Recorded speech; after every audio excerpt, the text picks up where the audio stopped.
Alright guys, welcome to Red's Resort. Today I'm going to be doing my very first Red Reacts.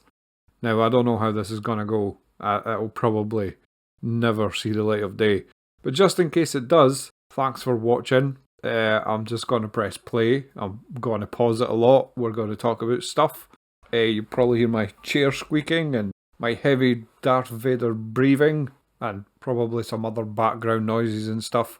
When I'm off script, I'm really off script. Let's get started though. We've got Benoit here. He's talking about the Genesis system, which is a new technology about how the planets and terrain and life on the planets and everything else will be generated from a single system that will allow things like trees and rocks and clouds and everything really to just spawn in a natural and realistic way. In all areas. This is not just a Planet Tech update. This is a collection of systems that we call Genesis.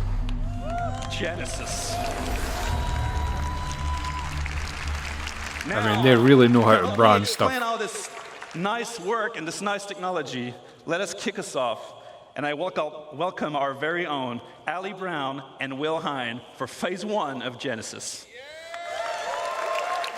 Yeah, so depending how long this takes, depending how much I pause this, we might just do Phase 1 and do Phase 2 another day.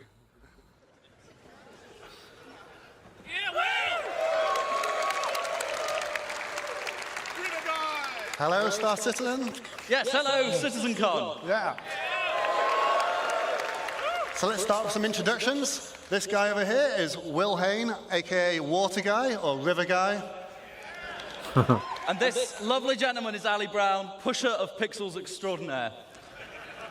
And we're here to tell you about Phase 1 of Genesis, which we're entitling The Laws of Nature. And this revolves around the fundamental approach we use to build our planet and is the literal foundation for everything else we're going to talk about in this talk today. Now, as far as I'm aware, this is the first we've ever heard anything about this system.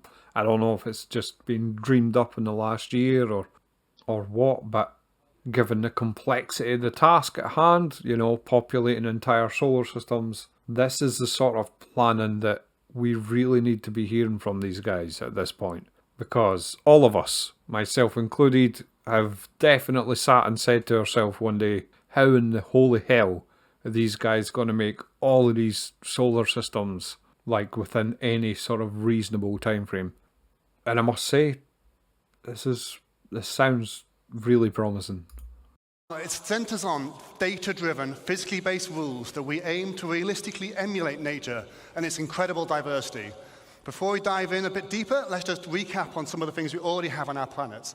So here you can see our lovely atmosphere and our cloud rendering, which can provide some spectacular views. We have our on-the-fly terrain generation, which is no loading screens in our game, which we're very proud of. And then we have our scattering system that can populate these planets with many different diverse biomes. And we've been setting quality benchmarks for each of these biomes as we come across them, one by one. There's actually biomes still in Stanton that I haven't seen yet. I found one the other day on, I think it was the far side of Microtech, and it was like black desert, like black sand, like obsidian dust or something like that. It's absolutely crazy. But what we have isn't perfect. This scene on Microtech, it looks great, but it's not getting the same density that you'd expect from a real pine forest. That's one of the things we want to solve. The other, if I take you to the other side of Microtech, you'd be excused if you thought we'd just turned around and looked at a different part of the forest. Why is that? Well, this is because currently our artists create slices of biomes in great number, and then they distribute them across the planet using humidity and temperature properties. Each slice looks great in isolation, as you've seen, as you've explored. But this is not the solution to give us varied and natural biomes across an entire planet. Additionally, just using humidity and temperature limits us to only 2 degrees of variation. And that's not enough for the sorts of planets and worlds that we want to create and for you to explore. Temperature and humidity. It's interesting because, like, when you go exploring in this game, I'm quite prone to exploring myself because I'm always looking for stuff right? But besides, an outpost or some wildlife or even the rivers, they were cool. Like, it's just, right now, it's just more trees, or on Microtech anyway, it's just more trees and some fruit as possible, some mushrooms as possible, but they're like really, really rare. And I wouldn't have minded an update on the whole river system. Like, I'd love to see them taking that, first off, fixing the ones that are in there because they look absolutely rubbish at points, but making smaller, like, tributaries and stuff like that you could just run across from time to time, and then maybe wildlife are drawn to things like that, so, it'll look for rivers to find them. But besides those things, it's a massive area to cover, so it would be amazing if there was just little pockets of strange biomes, like this area is too dark and too humid. It's always in a crater that sits in shadow most of the time, so like it's just a couple of square kilometres of freaking mushrooms or something, Not hand placed, just temperature and humidity was right. It's an absolutely fascinating idea, really. So how are we going to scale up our planet generation? Well, as I said before, we're going to start with physically based rules that drive everything. We want nothing to feel random on these planets. We want no limitations on the number of biomes. We want infinite biomes that are continuously changing across the planets. And we want extreme density, and we want to maintain or exceed all of the quality levels we've set with our existing biomes. And most importantly, we want it to be scalable so that we can really scale up to the level of content that the designers are expecting. And from your perspective, we want you to be able to truly explore and find unique playing opportunities everywhere on our planets. So to start this, we're going to need more data. So if we see here some of our existing data sets on our planets, we have temperature, which we define locally and globally, and humidity, and that's it for now. With Genesis, we add many other data sets, such as the geology type, the soil type, and then we also go for things like the soil depth and the quality and the nutrients, and many other properties all drive this complex data set that we use to build rule sets on that each individual asset can describe how it should work with them. And you're starting to see that picture, right? Not only that, but I bet you all this will start to play into the crafting and stuff like that as well.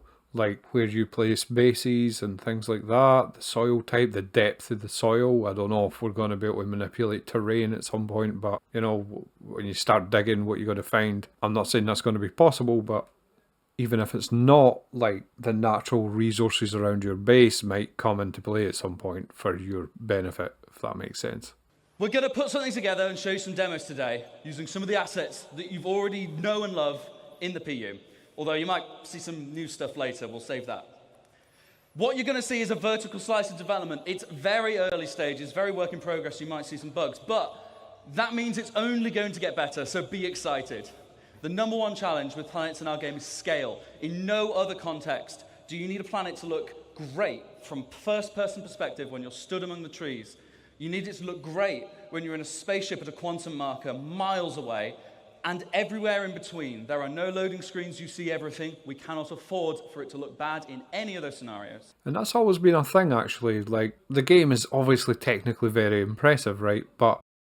And beautiful, very beautiful. Like, one of the most beautiful games I've ever played. But, compared to other games, single-player games, say, like, when you're on the ground on Microtech and there's flowers and stuff and it all looks lush and absolutely gorgeous. But you can tell that it's severely limited because, it's an entire planet. So they've managed to do what they could with the resources that were available, or whatever the limitation was. It looks amazing, but there was always just that lack of polish, it was always a bit janky, it was always a bit rough around the edges. And there was genuine moments today where I was like, that at least looks... in the rainforest and stuff, it's like, that looks genuinely as good as, like, Armor Reforger or something like that. You had the God rays and some mist and pretty dense vegetation.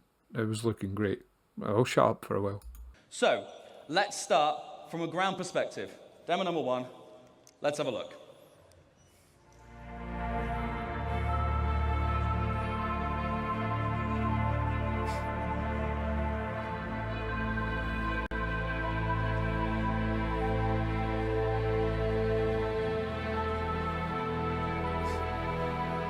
Sorry. Right, so, like, when I watched this the first time, I don't know if I was distracted or something, but watching it back now, like, see around the base of the trees, there's like little piles of rubble and different sizes of rocks, and there's like little piles of twigs and sticks and stuff that have all apparently fell down from the trees. In these dark areas, you've got all the ferns and stuff like that. It's genuinely pretty impressive.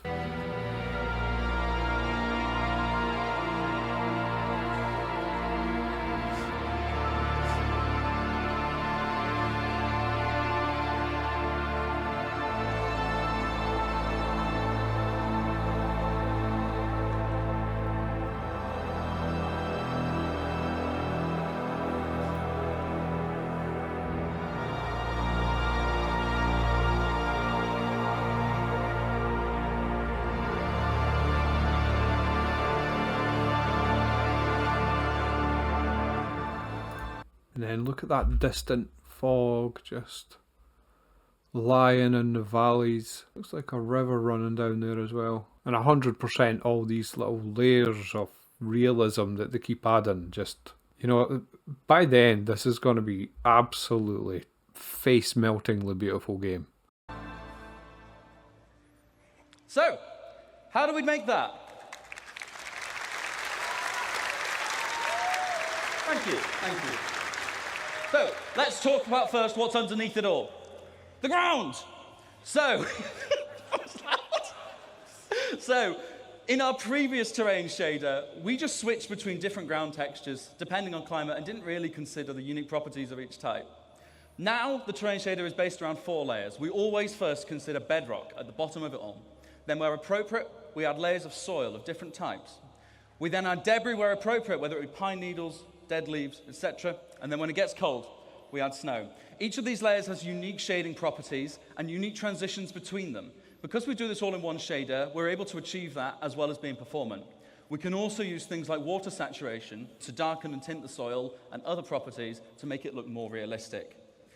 Water saturation, that's new as well, right? Well, it has to be, really, because there was no rain before. I know there was precipitation for clouds and stuff like that, and in a storm you would have to wipe your visor, but pretty sure today was the first time we ever seen water soaking into the ground and being visible on rocks and stuff like that. But that's not what filled most of the screen in that demo. That's the vegetation. Like what Ali said, we want to emulate the laws of nature. So in Genesis, we have rule sets for every asset that tells it how to respond to our rich data, whether it be soil type, water availability, temperature, geology, or whatever. We assess the viability and the vitality of each asset and compare them to decide what is likely to spawn in a natural environment. This automatically creates the cohesive environments that you saw in that clip. Not handcrafted anymore. No one has told those ferns and those pines to be like that. They each want to be like that. And that's what we're doing, multiple assets coming together to create a unique microbiome. What about trees then? Same thing. They have a larger requirement for space. They have a larger requirement for nutrients. That's how you see the distribution, and it's how it all works. Let's meet the flora that came together to make that forest, and have a look at some of their properties. Now, just to note, they are all going to look quite similar because we've already seen them in the same place, so they must be similar. So, building blocks, like grass and common grass, medium amounts of sunlight. We had ferns, see as a much lower requirement for sunlight. We had salix bushes forming our undergrowth. And we had pines, of course, and multiple variations of pines. Diversity is driven by competition. Everything has ideal conditions, which affects its competitiveness. We also have additional control over this in the form of dominance, which allows us to make one asset more competitive and more dominant than another, which is just what we see in nature. Everything is constantly fighting for resources and, of course, light. Because we spawn these assets in a hierarchy, it's easy to propagate shade data down over the distribution of the assets so that we can control ones that prefer or reject shade. Often, like these ferns, they can spawn in light, but they are outcompeted in those scenarios most of the time. So you will see a rogue fern, or a place where there's no seeds for a specific asset, you might start to get this coming in. Let's take a look from a larger perspective again.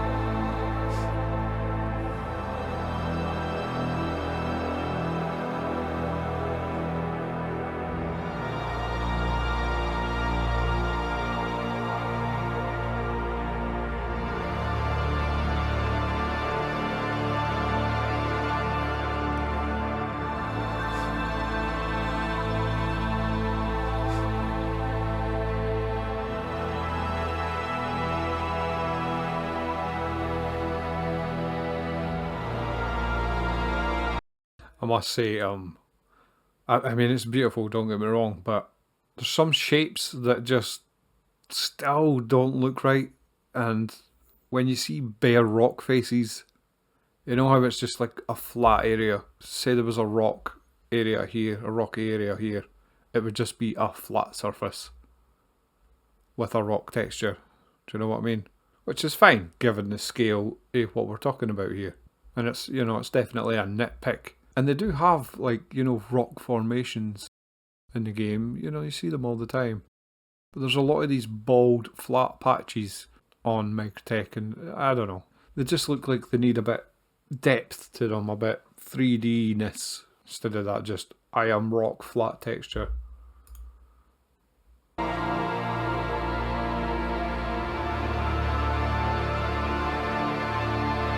See what I mean? Like, these should be a bit jaggy and stuff, you know?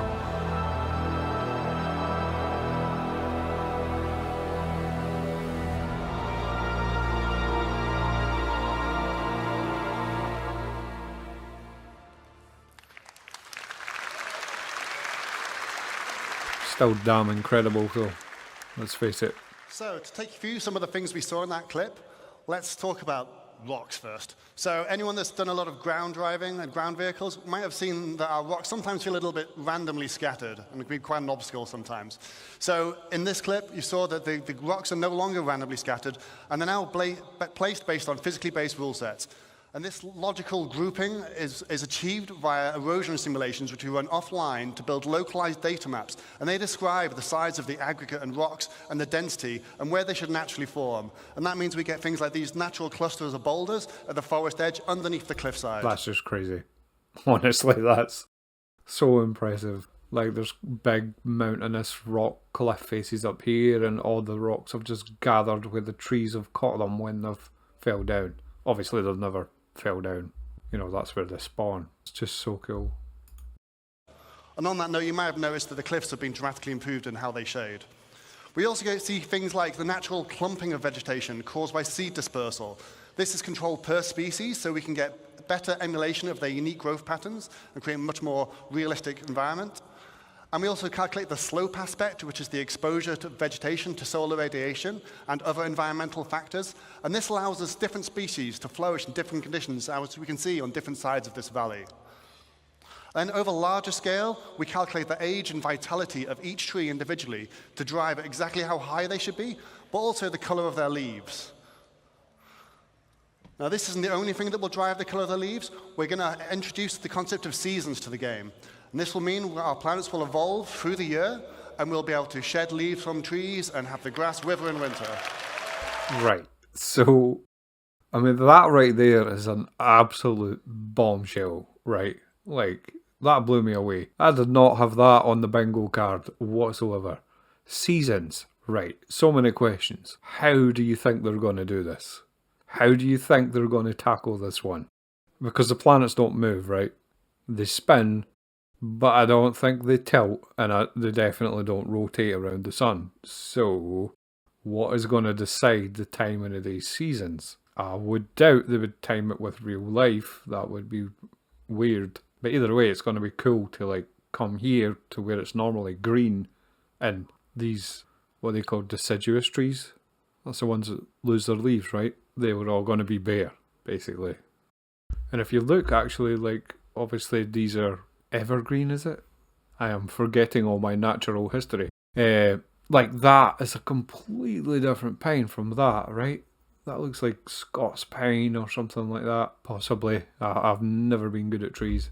Let's not get too hung up on the details anyway. Let's just keep watching.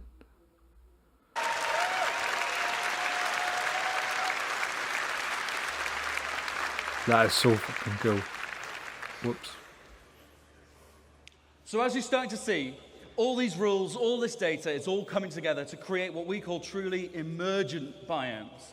Let's have one more look at how this varies over a much larger scale.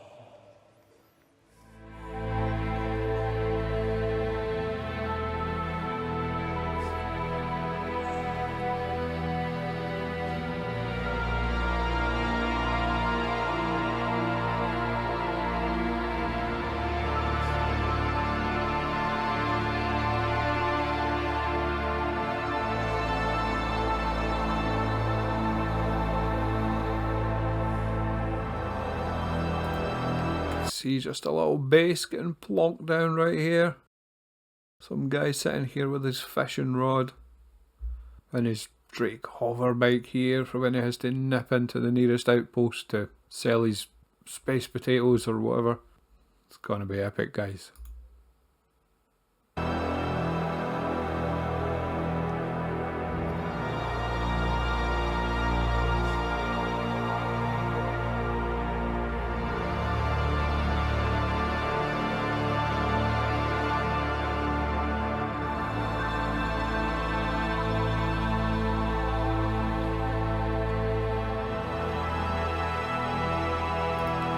Noticing actually that all these mountains are very carved and rough looking. It's almost like over a certain height they start to take on these craggier shapes, and all these lower lowland hills and stuff are all ground down, so you know, this flatness maybe just replicates some sort of natural process, erosion.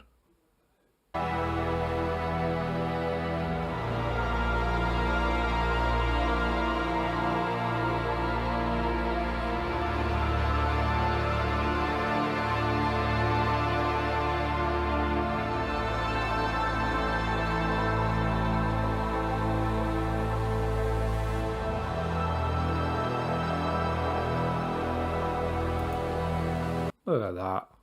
Again, there's my hut right there. This is what I mean, like, part of this generation should somehow, I think the problem is to do rivers, it seems like it needs to be done manually on some level. Because that right there, you know, there should be a winding wee river there. That would just be the cherry, I think, on the cake.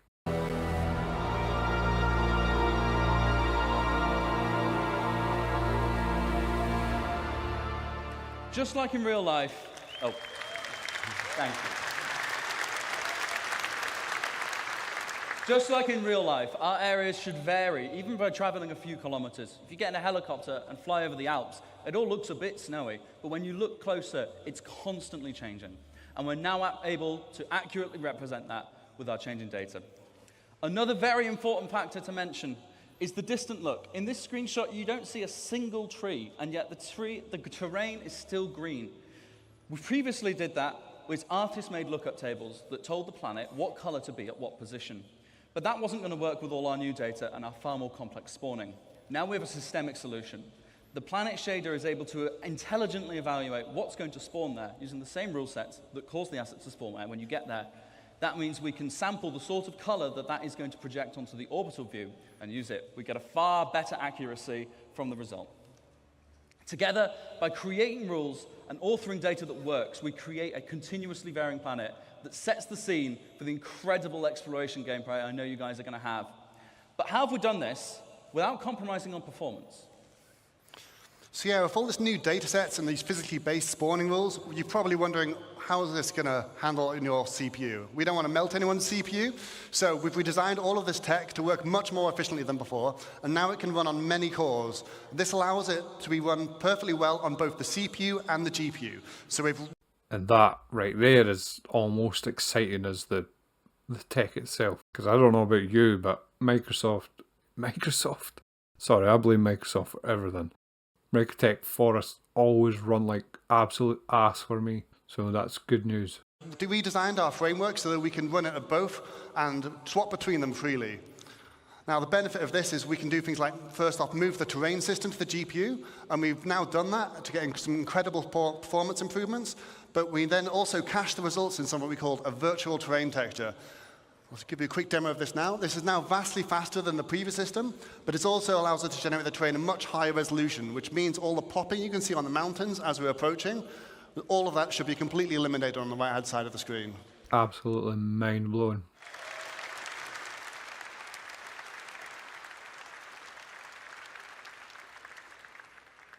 You've realised what these guys have done, right?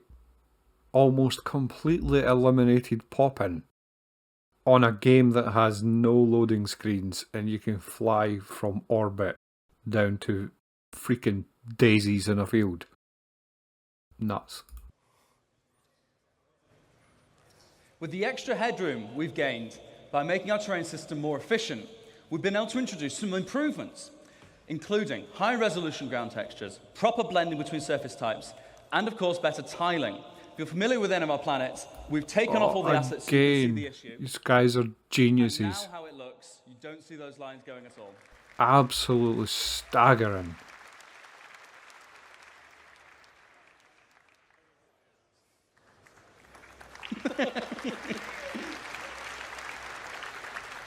And one more. Sheer freaking wizardry, man. With the terrain data cached on the GPU, like Ali said, we can perform the scattering there too, which is significantly faster.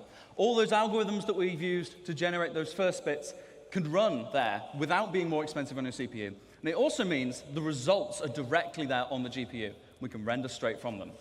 That allows us to have dramatically more density in our new system. We can render objects directly without having to go via the CPU every frame.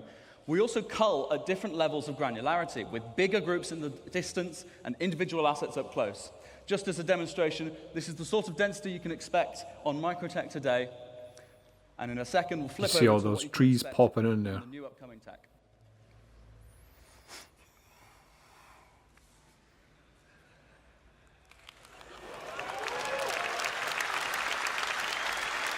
In a second, we're going to turn on the culling groups debug so you can see. These are the groups that we create of those trees and of the terrain. And as we get closer, we shrink them so we're more intelligently rendering what we need without having to assess each tree individually, all the way down to the ground.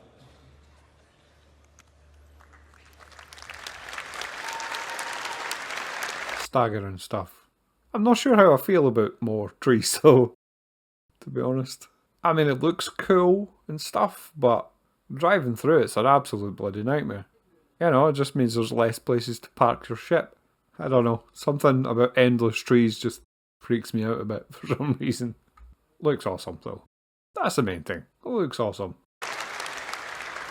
So to recap some of the things you've seen here in phase one, we had data-driven rules based on physically based data, generating emergent biomes that continuously vary across our planets to get infinite possibilities.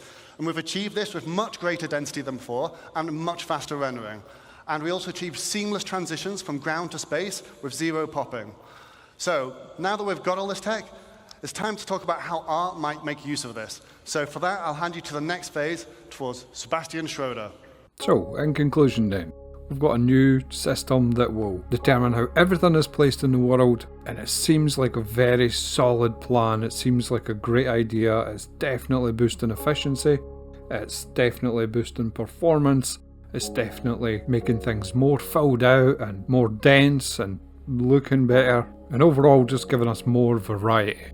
More variety of trees and sizes of trees and sizes of rocks and flowers and whatever. Just generally making everything far more interesting. I really thought this was a great presentation. I can't wait to see what it's like when we do some sort of alien stuff, you know, more alien stuff. I'm pretty eager to see like weird biomes now and go out and find them.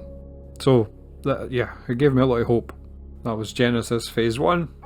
Join me tomorrow for Genesis Phase 2. I normally let things like this pass right over me because, you know, it's going to be saturated. You're going to see all these videos on every channel for months. But I thought, screw it, I'm going to throw my hat in, see what happens. But do let me know if you'd like to see more or if you think I should just go away. 07 guys.